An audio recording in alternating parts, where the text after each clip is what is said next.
या सय्यदी या रसूल अल्लाह खुद बियदी। ख्वाजा मुइनुल हक वद्दीन चिश्ती संजरी सुम्मा अजमेरी अलमारूफ गरीब नवाज रज़ियल्लाहु ताला अन्हु आपकी सबसे ज़्यादा जो मशहूर और मारूफ खूबी है और जिसकी वजह से अपना पराया हर कोई दोस्त व दुश्मन भी आपकी बारगाह में जाने पर मजबूर है, वो खूबी और वो ख़ासियत ईमान के बाद अगर कुछ है तो वो है नवाजना। क्या है? नवाजने में सरकार गरीब नवाज रज़ियल्लाहु ताला अन्हु इतने मशहूर कि आप जानते हैं कि लेने की जब बारी आती है किसी से मांगना भी सबकी बस की बात नहीं है। मांगना भी, फैलाना, मांगना ये सबकी बस की बात नहीं है। मांगने में भी कुछ लगता है। इसीलिए कभी कभी जो 2 नंबरी भिखारी दिखते हैं ना मुंबई में, उनको भी दे देने का दिल करता है कभी कभी, क्योंकि वो भले कुछ नहीं होंगे, बनावटी होंगे, लेकिन इतनी तो कुर्बानी दे रहे हैं कि मांगने के लिए हाथ फैलाए, मांगने के लिए। तो ये भी सबकी बस की बात नहीं होती। फिर कोई ऐसा हो कि उससे मांगने वाले मजबूर और लाचार, गरीब और गुरबा नहीं, वक्त के सुल्तान, वक्त के शहंशाह, वक्त के बादशाह हों, जिनसे दुनिया सारी मांगे वो किसी से जाके मांगे। ये बादशाह वो होते हैं जिनसे सारी रियाया मांगती है, और वो बादशाह किसी के सामने हाथ फैलाए तो कोई मामूली बात होती है। वारे मेरे गरीब नवाज, आप हकीकत में शहंशाह, शाहों के शाह, बादशाहों के बादशाह, हिंदुस्तान पे बादशाह अकबर ने की और उस पर भी हुकूमत मेरे गरीब नवाज ने की। तो शहंशाह, बादशाह के भी बादशाह मेरे गरीब नवाज शहंशाह। शाहजहां ने हुकूमत की और उस पर हुकूमत मेरे गरीब नवाज ने की। जहांगीर ने इस मुल्क में हुकूमत की, उस पर हुकूमत मेरे गरीब नवाज ने की। अंग्रेजों ने हुकूमत की, लेकिन उन पर मेरे गरीब नवाज की चली। अंग्रेजों से मुल्क आज़ाद हुआ, तब से लेके आज तक कोई भी मुल्क का सदर बनता है और कोई भी मुल्क का प्राइम मिनिस्टर बनता है, लेकिन वो सब पे हुकूमत करते हैं और उन पर मेरे गरीब नवाज। सब जानते हैं अब तीर और तलवार से हुकूमत नहीं मिलने वाली है, अब वोट से मिलेगी। किससे? वोट से। और वोट लेने के लिए सपोर्ट पाना ज़रूरी है। किसी को वोट किसी को तभी मिलेगी जब उसका सपोर्ट उसको मिले। कोई सपोर्ट किसी को तभी करता है जब उसका दिल उसकी तरफ माइल होता है, और दिल जब तक किसी नेता की तरफ, किसी हाकिम की तरफ रियाया का माइल नहीं होगा, ना वो उसको वोट देगा, ना उसको सपोर्ट करेगा। और हिंदुस्तान के लोगों पे, दिल पे किसी की हुकूमत है तो सुल्तानुल हिंद गरीब नवाज की है। इसीलिए हर हाकिम इलेक्शन से पहले पहुंच जाता है कि लोगों की वोट चाहिए तो उनके दिल को अपनी तरफ झुकाना होगा, और लोगों के दिलों को अपनी तरफ झुकाना है तो गरीब नवाज के कदमों में जाना होगा। ये इशारा करेंगे तो लोगों के दिल घूम जाएंगे। ये अल्लाह की कुदरत है, लोगों के दिल पे हुकूमत करना। किसकी? अल्लाह की कुदरत है। लेकिन अल्लाह अपनी सिफत का जिसे चाहे हामिल बना दे, जिसे चाहे हामिल बना दे। वारे गरीब नवाज, आपको अल्लाह ने कैसा नवाजा है कि अपनी इतनी अजीम सिफत का मजहर बनाया है कि जो दिलों पर को बदलने वाला अल्लाह है, लेकिन दिलों पे हुकूमत की ताकत गरीब नवाज को अल्लाह ने। सरकार गरीब नवाज रज़ियल्लाहु ताला अन्हु के पास इसीलिए सब जाते हैं, अमीर गरीब, छोटा बड़ा, रियाया, हाकिम, क्योंकि वो जानते हैं कि गरीब नवाज किसी को वापस नहीं करते हैं। वो आपने सुना होगा कि गरीब नवाज अलैहिर्रहमा की बद पर सोने का कलश एक बार चोरी हो, एक मरतबा। तो उसके ताल्लुक से, चोर के ताल्लुक से बताते हैं कि उसने भी आके गरीब नवाज के बारे में मन्नत मांगी थी कि मुझे आपका कलश चोरी करना है। वाह गरीब नवाज, किसी को तो महरूम करते, उस चोर ने आप ही का खजाना चुराने की मन्नत मांगी तो उसकी भी मन्नत पूरी हो गई। मांगने वाला तो हो, सच्चे दिल से कोई मांगे तो किसे नहीं मिलता। हजरत औरंगजेब आलमगीर रहमतुल्लाह ताला अलैह हाकिम वक्त थे, सबसे बड़े हिंदुस्तान के बादशाह थे। गरीब नवाज के मज़ार पर हाज़िरी देने के लिए आए। दरवाजे पे देखा कि एक नाबीना खड़ा है और गरीब नवाज से आँख मांग रहा है। क्या मांग रहा है? क्या मांग रहा है? और जानते हैं औरंगज़ेब कोई अनपढ़ हाकिम नहीं थे, हाफिज़ कुरान, बेहतरीन कारी कुरान और बेहतरीन इल्म के मायनात शख्सियत औरंगज़ेब आलमगीर रहमतुल्लाह। अगर वलियों की बारगाह में ये आँख मांगना, औलाद मांगना, ये सब शिर्क होता तो औरंगज़ेब से बड़ा शरीयत का हुक्म चलाने वाला कौन था? बड़े बड़ों की गर्दनें शरीयत के लिए उन्होंने काटी, बड़े बड़ों के हाथ पैर कटवाए शरीयत के लिए।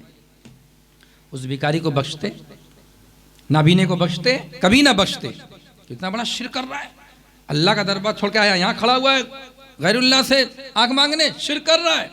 नहीं, गरीब नवाज ने कहा कब से खड़ा है? बहुत देर से खड़ा हूँ। क्या मांग रहा है? बोले आँख मांग रहा हूँ। अच्छा, बोले मिली? नहीं मिली। ठीक है, बोले मैं अंदर जा रहा हूँ फातिहा पढ़ने, अब बाहर निकलूँगा फातिहा पढ़ के, तो मेरे बाहर निकलने तक तुझे आँख मिल जानी चाहिए। अगर आँख नहीं मिली तो बाहर निकलने के बाद तुझे कत्ल का हुक्म दे दूंगा, तेरी गर्दन उड़ाने का हुक्म दे दूंगा। अंदर बाहर निकले, फातिहा पढ़ करके हाजिरी देकर देखा तो वो जो नाबीना था अब वो बीना हो गया है। अब वो जो देख नहीं पा रहा था, दोनों आंखें चमक रही हैं रोशनी से, नूर से। इतनी ही देर में उसे आंखों की रोशनी मिल गई। क्यों? समझे?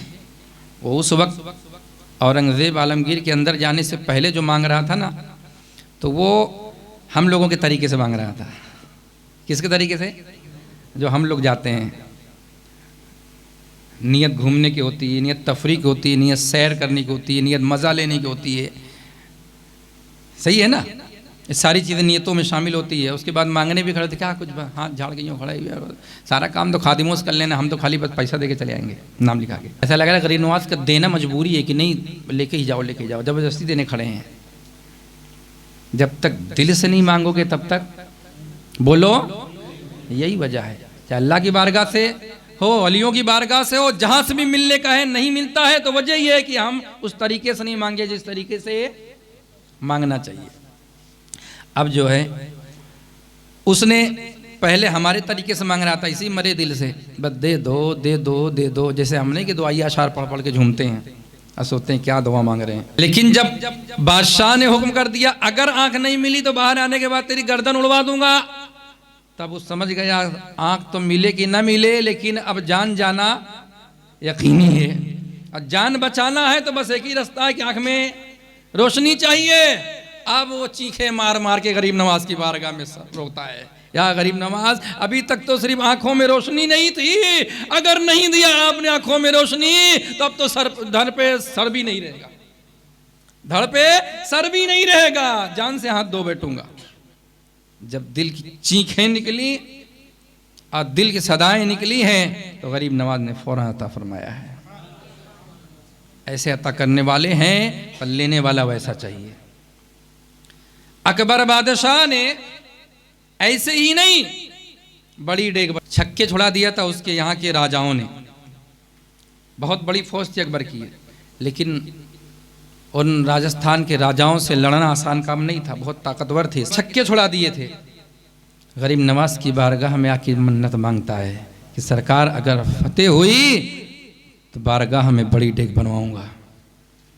गरीब नवाज ने यूं अता किया, फतेयाब हुआ, अब बड़ी डेग बनवाया उस। आई बात समझ में? राजा मान सिंह और अकबर में समझौता हुआ कि राजा मान सिंह उधर हिंदू राजाओं का साथ ना देते हुए अकबर का साथ देगा, आपस में समझौता मुआहदा होना था। तो दोनों लोग कहाँ जमा हुए?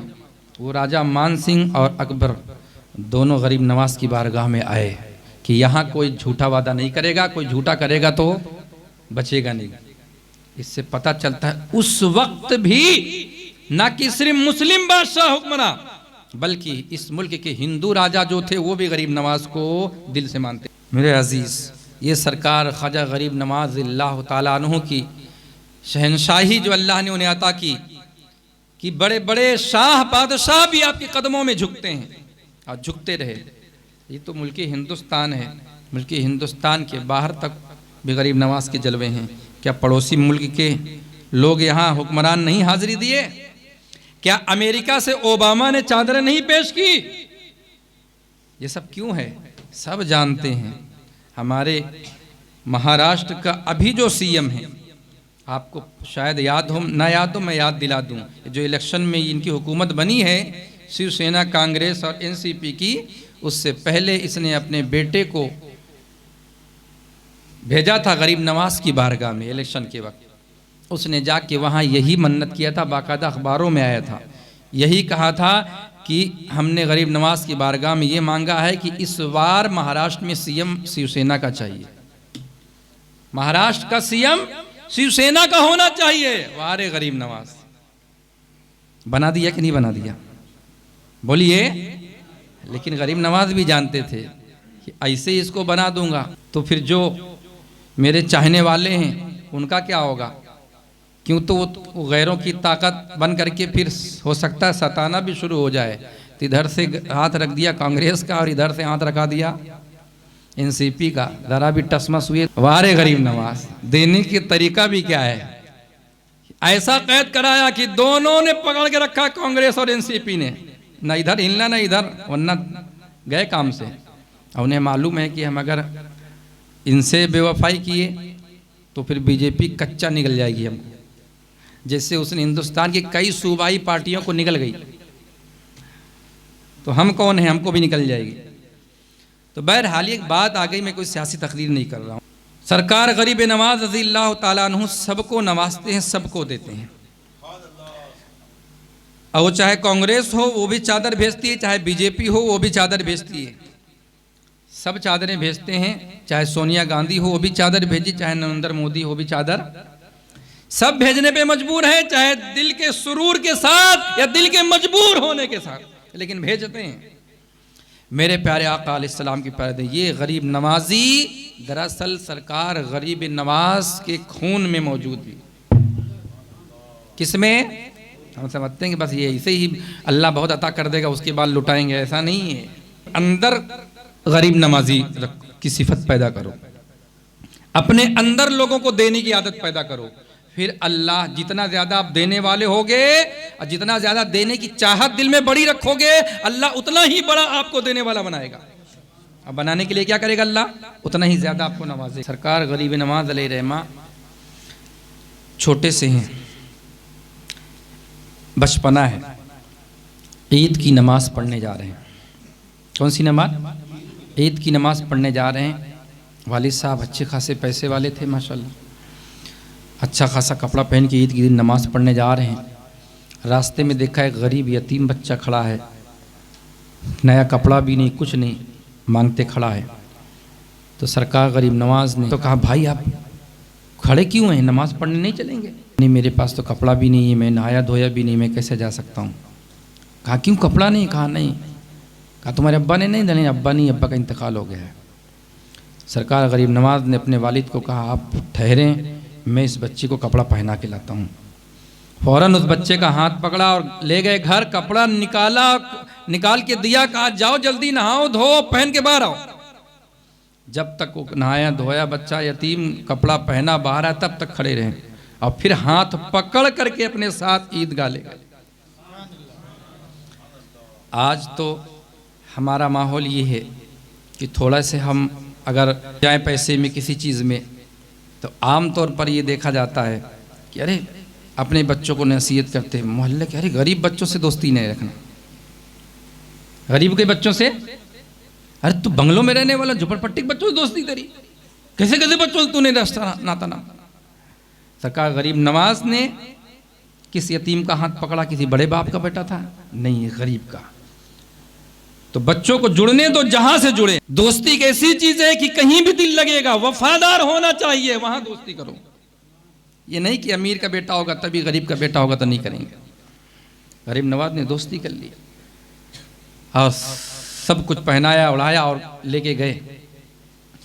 मेरे प्यारे आका अलैहिस्सलाम की प्यारे दीवानों, यही आदत सरकार गरीब नवाज की थी, जिसकी वजह से सरकार गरीब नवाज विलायत के आला मकाम पे फाइज हुई है, इसी सिफत की वजह से।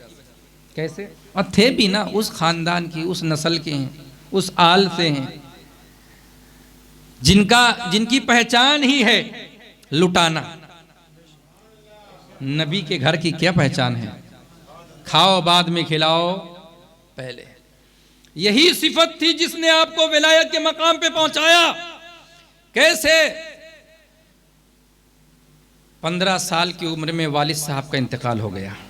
1.5 या 2 साल की उम्र और गुजरी, 16.5 या 17 साल की हुए, वालिदा का भी इंतकाल हो गया, मुकम्मल यतीम हो गया। और ना वालिद ना वालिदा, अपने बाग, एक आपको विरासत में एक बाग मिला था अंगूर का, और पानी की एक चक्की थी। पानी की चक्की समझते हैं, जो पहले बड़े बड़े पत्ते लगते तो हवा से घूमे तो फिर उसकी वजह से जो है चक्की चलेगी तो फिर उससे पाइप से पानी निकलेगा, पानी निकलेगा तो बाग में जाएगा।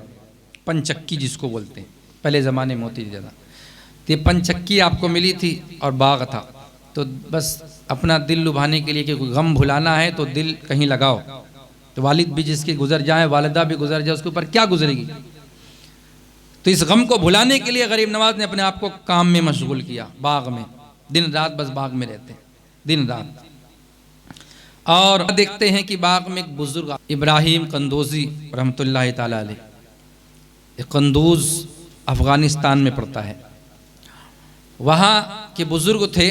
वो तशरीफ़ लाए, बाग में आते हैं, आवाज़ देते हैं कोई है, तो सरकार गरीब नवाज आए, कहा जी हुजूर आइए तशरीफ़ लाइए, आप हमारे बाग में आए हैं। आपने इस्तकबाल किया, बैठाला और जल्दी से भाग के गए। अच्छे अच्छे अंगूर के खोशे तोड़ तोड़ करके पके हुए फल लाए और उनकी बारगाह में पेश किए। अब बड़े अदब से पेश आए गरीब नवाज, अदब से खड़े हैं और खिलाते हैं पिलाते हैं और अदब से। तो वो बुज़ुर्ग सरकार गरीब नवाज का अखलाक, आपका अदब देखते हैं और ऊपर से नीचे तक गरीब नवाज को देख रहे हैं। याद रखना, सिर्फ पढ़ना और पढ़ाना कमाल नहीं है कि बहुत बड़े साहिब इल्म हम बन जाए, सब कुछ अदब में होता है कि हमारे अंदर अदब कितना है। जब गरीब नवाज का ये अदब, ये एहतराम देखा, कहा बेटा नाम क्या है? कहा नाम क्या है? कहा हुजूर नाम है हसन। कहा बस मैं अपने मकसद को पहुंच गया, उस चीज़ को मैंने पा लिया जिसकी तलाश में था। वो बुजुर्ग कहते हैं, शेख इब्राहिम कंदूजी रहमतुल्लाह अलैह कहते हैं हुजूर क्या मतलब है आपने अपने मकसद को पा लिया? कहा हाँ, तुम्हें ही पाने के लिए तो बरसों से मैं घूम रहा था। कहा हुजूर आप कौन हैं? कहा बेटा नाम तो मेरा इब्राहिम है, लेकिन मुझे सब दीवाना पागल कहते समझते हैं और बच्ची ईंटें पत्थर मारते हैं। बुजुर्गों का ज़्यादा हाल ऐसे ही होता है। लेकिन मैं तुम्हारी तलाश में था और अल्लाह ने पहुंचा दिया। कहा बेटा तुमने बहुत मेरी मेहमान नवाजी की, बड़े अदब से पेश आए हो, आगे आओ।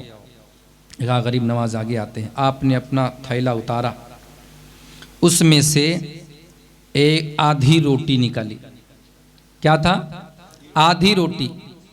कहा बेटे ये आधी रोटी वो है कि मेरे पीरो मुर्शिद ने अपने आखिरी वक्त में मुझे दिया था और कहा था ये आधी रोटी तुम खाना और आधी उसको देना जिसको सबसे बड़ा मर्द पाना। क्या पाना? हाँ, यहाँ औलिया कराम मर्द का माना कुछ और लेते हैं। यहाँ मर्द का माना ये नहीं समझना जो 4 बीवी रखता हो। औलिया अल्लाह जो होते हैं मर्द किसी और को कहते हैं। जैसे कहते हैं रिजालुल गैब, रिजाल रजुल की जमा है। रजुल माने क्या होता है? मर्द। रिजालुल गैब वो औलिया अल्लाह जो ज्यादातर नजरों से गायब होते हैं, या सामने आए भी तो जब चाहे गायब हो जाए, आप देख ना सको। बड़ा आला मकाम उनका होता है। तो उनके पीर ने कहा था ऐसे को देना जिसको सबसे बड़ा मर्द पाना। कहा जी हुजूर, ये नहीं कि अपने बेटे को देना, उसी को सज्जादा नशीन बनाना। कहा जिसे सबसे बड़ा मर्द पाना। कहा जी हुजूर। तो वही सबसे बड़ा मर्द तलाश रहे थे। और मिले कौन सबसे बड़े मर्द? मर्दों की इस दुनिया में 17 साल का नौजवान मिला, गरीब नवाज। सारी मर्दों की दुनिया में सबसे बड़े मर्द गरीब नवाज। कहा बेटा ये रोटी लो। आपने आगे बुलाया, तोड़ा, अब मुंह में डाला और डाला। पहले आपने अपने मुंह में लिया, चबाया, क्योंकि एकदम सूखी हुई कड़क थी, बरसों से रखी हुई रोटी। और उसके बाद चबाने के बाद, अपना लुआबे दहन लगाने के बाद गरीब नवाज को कहा मुंह खोलो। आपने मुंह खोला, डाल दिया, कहा बेटा इसे खा लो। सरकार गरीब नवाज ने जैसे ही हलक के नीचे उतारा, गरीब नवाज फरमाते हैं कि मेरे हलक के नीचे रोटी के टुकड़े का उतरना था कि उसके बाद मैं कौन हूं मुझे ही पता नहीं, मैं कौन हूं, कहां हूं। जब होश में आया तो देखता हूं कि वो बुजुर्ग गायब है, वो बुजुर्ग गायब है। बस उस लुकमे का मेरे शिकम में जाना था कि मेरे दिल और दिमाग की दुनिया मुकम्मल बदल गई। दुनिया से मेरा दिल बिल्कुल उचाट हो गया, दुनिया से मेरा दिल बिल्कुल उचाट हो गया। अब बस मेरे दिल में एक ही बात रही कि मैं यहाँ से निकलूं और इल्म हासिल। मुबल्लिगीन बड़ी मेहनत करते रहते हैं, हम लोग भी मेहनत करते हैं, बहुत से लोग मेहनतें करते हैं। कुछ लोगों पे कामयाबी मिलती है, कुछ लोगों पे नहीं मिलती है। वजह क्या होती है? दिल। वजह, जब तक दिल नहीं मायल होगा इस तरफ, तब तक हम लाख कोशिश करते रहें, किसी को पढ़ा लिखा नहीं सकते।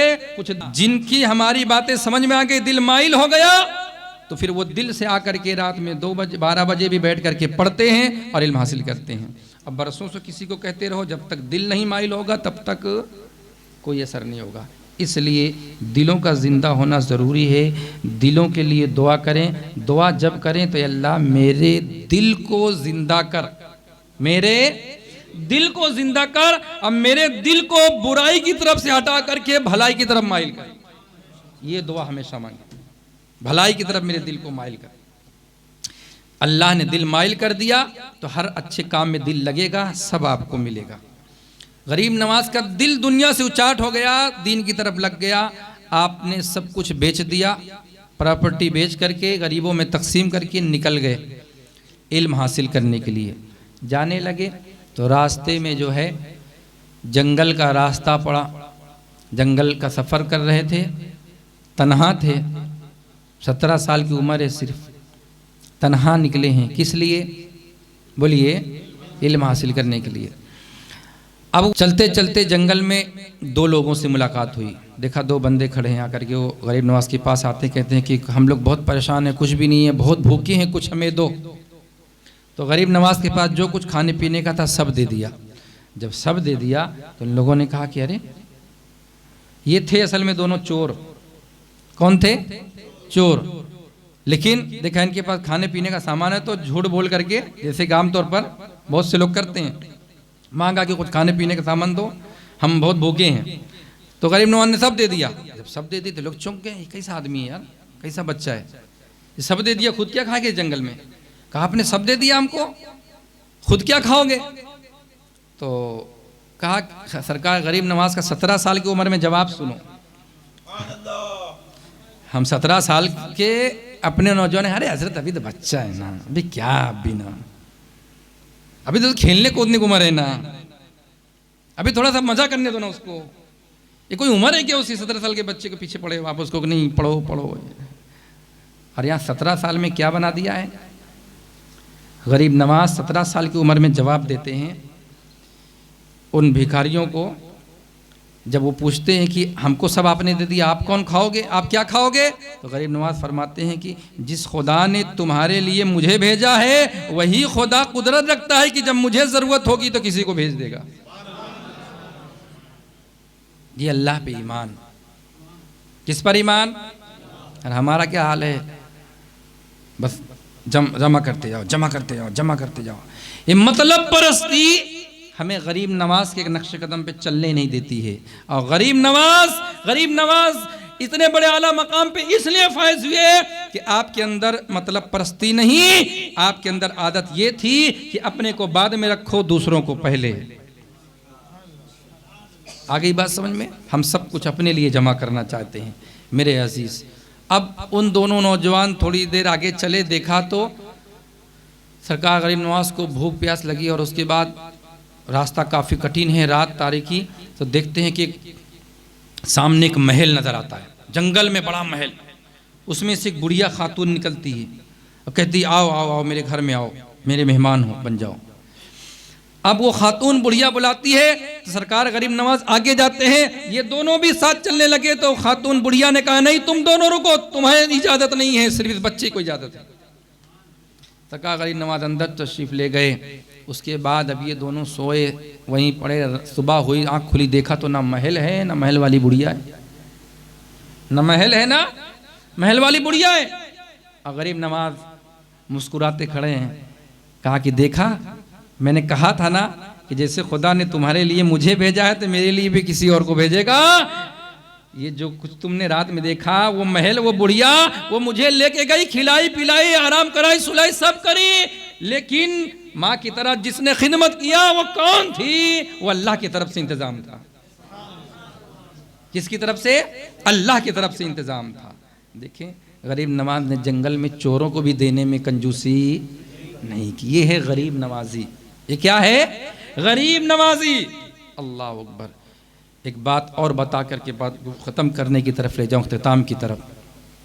जब हिंदुस्तान की सरजमीन पर सरकार गरीब नवाज रज़ी अल्लाह ताला अन्हु तशरीफ़ लाए और आप अजमेर शरीफ में रह रहे हैं, तो पूरा नक्शा बदल चुका है। हज़ारों लाखों लोग कलमा पढ़ चुके हैं, इस्लाम का परचम हर तरफ लहरा रहा है अल्हम्दुलिल्लाह।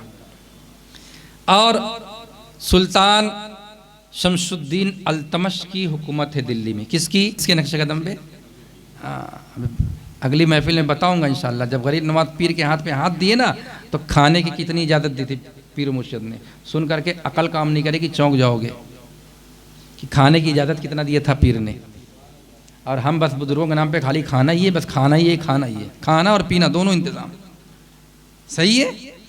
बुजुर्गों से इल्म वाला वास्ता तोड़ ही दिया हमने, क्यों कैसे पढ़े लिखे, क्या बने, कैसे बने, बस बुजुर्गों से नाम पे।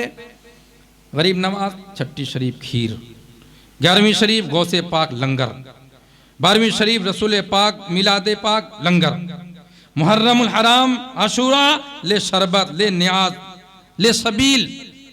हर बुजुर्ग के मामले में हमारी मोहब्बत के इजहार का एक तरीका कौन सा? पेट मुबारक, दहन मुबारक। जबान को टेस्ट चाहिए और पेट को भूख मिटाना चाहिए। बुजुर्गाने दीन भी कल क़यामत के दिन ऐसे पकड़ेंगे गिरेबान। बता, अपने माँ बाप भाई बहन सबको छोड़कर तेरे मुल्क में, अपने मुल्क से मैं इसलिए आया था कि मेरे नाम पे खाली बस खीरें पीता रहे, मेरे नाम पे खाली पेट पालता रहे। किसी एक के लिए नहीं बोल रहा हूँ, सब के लिए कह रहा हूँ कि मेरे नाम पे सिर्फ तुम यही पेट पालने के धंधे करोगे। तुम ये भूल गए थे कि मैंने इल्म कितना हासिल किया था, मैंने दीन कितना फैलाया था, मैंने दीन फैलाने के लिए कितनी कुर्बानियां दी थी। ये तुमने क्यों नहीं मेरा मुझसे लिया था? मेरे नाम पर तुमने यह सब क्यों नहीं किया था? पूछेंगे औलिया अल्लाह, जवाब देने के लिए तैयार रहना। मेरे प्यारे आका अलैहिस्सलाम की प्यारे दीवानों, उस पर मुझे ज़्यादा नहीं जाना है, मौजू को ख़त्म करना है। हिंदुस्तान में दिल्ली में हुकूमत चल रही है मुसलमानों की। शमशुद्दीन अल्तमश बादशाह हैं, निहायत मुत्तकी परहेजगार दीनदार बादशाह। सरकार गरीब नवाज ने अपने खलीफे अव्वल हज़रत ख्वाजा बख्तियार काकी रज़ियल्लाहु ताला अन्हु को दिल्ली में बैठा दिया था गद्दी दे करके कि यहाँ आपको रहना है और संभालना है। सरकार बख्तियार काकी की बात आगे एक बात बता दूं कि आप बहुत कम मुद्दत में आपने पूरी दिल्ली में इतनी इज्जत कमा लिया अपने काम की वजह से। मैंने पहले ही बताया शायद कि इस्लाम किसी का एहसान नहीं रखता। आप दीन का काम इतना करो तो दीन आपको उसके कई गुना नवाज देता है, इज्जत भी देगा, दौलत भी देगा, शोहरत भी देगा, सब कुछ देगा। अब उसी में कुछ लोग जलने वाले हो जाते हैं, कुछ लोग जलने वाले हो जाते हैं। हर दीन के काम करने वाले के साथ जो सही काम करता है उसको अल्लाह इज्जत शोहरत देता है, फिर उससे लोग जलने लगते हैं। तो उनका टेंशन नहीं लेना चाहिए। सरकार बख्तियार काकी काम कर रहे हैं और वक्त के बहुत बड़े अल्लामतुद्दहर थे, नाम लेना मुनासिब नहीं है, गीबत हो जाएगी। बहुत बड़े आलिम थे अपने वक्त के और शेखुल इस्लाम उनका लक़ब था। क्या लक़ब था? शेखुल इस्लाम। और दिल्ली में उनका बड़ा शोहरा था। तो लेकिन जब बाबा बख्तियार काकी का नाम रोशन हुआ तो लोग इनकी तरफ झुकना छोड़ दिए, पूरी पब्लिक इधर जा रही है। तो बड़े नाराज़, सरकार गरीब नवाज से भी बड़े करीब थे। तो सरकार गरीब नवाज एक मरतबा ख़ुद उनके घर पे गए मिलने के लिए शेखुल इस्लाम साहब के। तो शेखुल इस्लाम वो घर पे कुछ काम लगा था, चबूतरा वगैरह बनवा रहे थे। गरीब नवाज को देखे लेकिन नज़र फेर लिए, न सलाम न कलाम न बातचीत न कुछ, बस नाराज़गी वाला चेहरा, बातचीत कुछ नहीं। तो गरीब नवाज ने भी कहा कि इतना भी क्या मैंने वो जुल्म कर दिया कि ऐसी नाराज़गी हो गई कि बातचीत करने को तैयार नहीं हो। तो बहरहाल जब गरीब नवाज ने इतना फरमाया, वो कदमों में आकर गरीब नवाज की गिर गए और पैर पकड़ करके जो है कहने लगे, हुजूर मैं तो आपसे बेइंतहा मोहब्बत करता हूँ, आप जानते हैं, लेकिन बात ये है आपका शागिर्द, आपका खलीफा बख्तियार काकी, उन्होंने मेरी पूरी इज्जत ले ली है। यानी जो कुछ लोगों की मोहब्बत मुझसे थी आज सब उधर हो गई है, सब उनकी तरफ रुजू करते हैं, मुझे कोई पूछता ही नहीं है। गरीब नवाज ने समझ लिया कि मामला दिल में हसद का आ गया है। कहा ठीक है, बस इतना ही मसला है ना, ठीक है मैं तुम्हारा मसला हल कर दूंगा, बोझ तुम्हारे दिल से ख़त्म कर दूंगा। कल सुबह ही मैं कुतुबुद्दीन को ले जा रहा हूँ अजमेर। अभी तो चौंक गए, इतना बड़ा फैसला। लेकिन फिर कहते हैं बड़ों के सामने सोच समझ के बोलना चाहिए। अच्छा हुजूर बैठे बैठे नाश्ता पानी कर, नहीं अब आप नाश्ता पानी कीजिए, हम चले। तो कहा गरीब नवाज ने कुछ नहीं लिया, निकले। उसके बाद सुबह हुई दूसरे दिन, बुलाया बख्तियार काकी रज़ियल्लाहु ताला को। ये इतने वो थे, मशहूर थे कि खुद बादशाह शमसुद्दीन अल्तमश इनका एहतराम करता, हाथ बांध के अदब से खड़ा रहता गरीब नवाज के गुलाम के सामने। तो कहा कि आप कुतुबुद्दीन चलो मेरे साथ अजमेर चलना है, अब तुम वहीं रहोगे वहीं काम करोगे।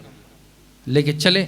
जैसे ही आगे बढ़े, बस्ती से बाहर निकलना हुआ कि यहाँ पूरी दिल्ली में बात फैल गई, गरीब नवाज बाबा कुतुबुद्दीन को लेके जा रहे हैं हमेशा के लिए अजमेर, अब यहाँ नहीं रखेंगे। पूरी पब्लिक दौड़ी, सब तो सब, बादशाह भी सब दौड़े। तब गरीब नवाज ने देखा ये भीड़ मखलूक, ये टूट पड़ी। बादशाह ने भी सिफारिश की, हुजूर ऐसा ना करें, लोगों का दिल देखें किस तरह। गरीब नवाज ने देखा, कहा कि हकीकत में बहुत बड़ी तादाद में मखलूक खुदा नाराज़ हो जाएगी जिसका दिल इनसे लगा हुआ है। कहा बेटा कुतुबुद्दीन अब आपको दिल्ली ही में रहना है, मैंने दिल्ली आपके हवाले किया, मैं अजमेर में हूँ, दिल्ली आप संभालना, दिल्ली आप संभालना। फिर बख्तियार काकी रज़ियल्लाहु ताला अन्हु वो उन्होंने भी समझ लिया शेखुल इस्लाम ने कि भाई ये मामला ये वाला नहीं है कि इन्होंने जानबूझकर ऐसा किया, ये मामला खुदा की तरफ से है कि अल्लाह ने इनकी मोहब्बत लोगों के दिल में डाल दी है। अब ये बात मैंने इसलिए बताया ताकि थोड़ा सा जान ले बख्तियार काकी रज़ियल्लाहु ताला अन्हु। सरकार गरीब नवाज रज़ियल्लाहु ताला अन्हु की बारगाह में एक किसान आया। कौन आया? किसान, खेती करने वाला। आने के बाद कहता, हुजूर वक्त के हाकिम ने मेरी ज़मीन पे कब्ज़ा कर लिया है और कहता है कि जब तक बादशाह से लिखा के नहीं लाओगे, बादशाह का हुक्मनामा नहीं लाओगे, तब तक तुम्हें खेती करने की इजाज़त नहीं है, न तुमको ज़मीन दी जाएगी। कहा हुजूर मेरा उसी पे गुजारा था, उसके अलावा मेरे पास कुछ नहीं है। कहा क्या चाहते हो? कहा हुजूर आप अगर जो है उनको अपने खलीफा अपने शागिर्द हज़रत कुतुबुद्दीन बख्तियार काकी रज़ियल्लाहु ताला अन्हु को ख़त लिख देंगे तो वो बादशाह के पास ही रहते हैं, वो तो खुद आका हैं बादशाह के, वो अगर कह देंगे तो बादशाह सलामत फ़ौरन मेरे लिए हुक्म सादिर कर देंगे। तो सरकार गरीब नवाज अलैहिर्रहमा ने जो है क्या किया? कहा नहीं, ख़त नहीं भेजूंगा, मैं खुद चलूँगा, मैं खुद चलूँगा। इससे पहले जाते तो पहले खबर भेजते तो मैं आ रहा हूँ। बादशाह खुद पूरी फ़ौज भिजवा करके इस्तकबाल करवाता था गरीब नवाज का, सारे लोग आते थे इस्तकबाल के लिए। इस बार खामोशी में खुद निकले, गरीब को साथ लिए निकल गए पैदल। दिल्ली जब पहुंचने लगे तो रास्ते में किसी ने देख लिया गरीब नवाज आ रहे, भागते हुए गया, बाबा कुतुबुद्दीन बख्तियार काकी को बता दिया आपके पीर मुर्शिद सरकार गरीब नवाज दिल्ली तशरीफ़ ला रहे हैं। जब उनको खबर मिली तो भागे दौड़े, जल्दी से बादशाह को बताया। बादशाह ने फिर लश्कर भेजा, पूरा शान आलीशान इस्तकबाल हुआ आपका। दिल्ली में दाखिल हुए और बाबा कुतुबुद्दीन बख्तियार काकी ने फिर पूछा कि हुजूर कैसे आना हुआ? अब हमेशा आते थे तो जो है बता के आते थे, अचानक में आप आ गए। कहा हुजूर कैसे आना हुआ? कहा बस एक काम था। कहा क्या काम था? हुजूर किस काम के लिए आना हुआ? कहा कि इशारा किया इस गरीब का काम है। क्या काम है? इसकी ज़मीन पर किसी ने हाकिम, वहाँ के हाकिम ने कब्ज़ा कर लिया। कहता जब तक बादशाह का हुक्मनामा नहीं मिलेगा तब तक मैं ज़मीन वापस नहीं दूंगा। तो कहा हुजूर ये बस इतना सा काम? आप अपने किसी खादिम को भी भेज देते थे मेरे पास तो काम हो जाता। कहा नहीं, वो तो काम उस वक्त भी जाता, लेकिन मैंने मुराकबा किया। जब ये गरीब मेरे पास आया तो मैंने मुराकबा किया। मुराकबा किया जानते हैं? औलिया अल्लाह हम जो है देखने के लिए आँख खोलते हैं, और औलिया अल्लाह जो चीज़ें नहीं दिखती उनको देखने के लिए आँखें बंद करते हैं। वो आँख बंद किए, गरीब नवाज ने मुराकबा किया, बारगाह इलाही में रुजू किया, आका अलैहिस्सलाम की बारगाह में रुजू किया। तो मुराकबे में अल्लाह की तरफ से हुक्म मिला कि मोइनुद्दीन इस काम के लिए आप खुद जाओ, इस काम के लिए खुद जाओ, और ये मखलूक की इस तरह खिदमत करना बहुत बड़ा अजर रखता है। सरकार गरीब नवाज ने फरमाया मैं जब अल्लाह की तरफ से इशारा था तो मैं खुद आया चल करके। बाबा बख्तियार काकी ने फ़ौरन लिखा, लिख करके बादशाह के दरबार में भेजा। दरबार बादशाह ने पढ़ा, फ़ौरन हुक्म दिया लिख करके कि इसकी ज़मीन वापस की जाए गरीब की। लिख करके मिल गया। ये है गरीब नवाज की गरीब नवाजी। हम थोड़े से बड़े बन जाएं तो कोई गरीब आके बैठ जाए तो सुनने को तैयार नहीं। अरे किसको ऑफिस में घुसा दिया बाबा तुमने? वॉचमैन को 4 बात सुनाएंगे, वो समझता ही तेरे को किसको भी अंदर भेजते रहता। नेताजी के ऑफिस में जाके देखो, सुनवाई किसकी है?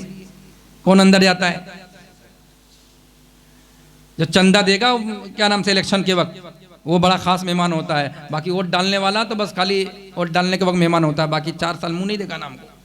वो दरवाजे पे आके खड़ा हो जाए तो किसको ये पहले वॉचमैन कैमरे में देखा खड़ा, आने नहीं देना, अंदर बोल देना ऐसा वैसा कुछ भी। यही है ना हमारे गरीब नवाज।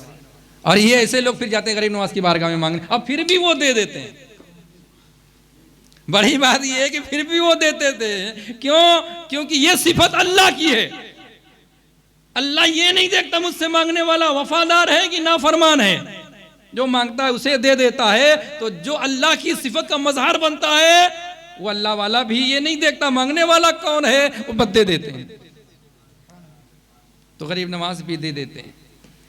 तो हमें इन बुजुर्गों के मानने का मतलब ये है कि इनके नक्शे कदम पे चलें, इनके नक्शे कदम पे चलें, इनकी सीरत अपनाएं।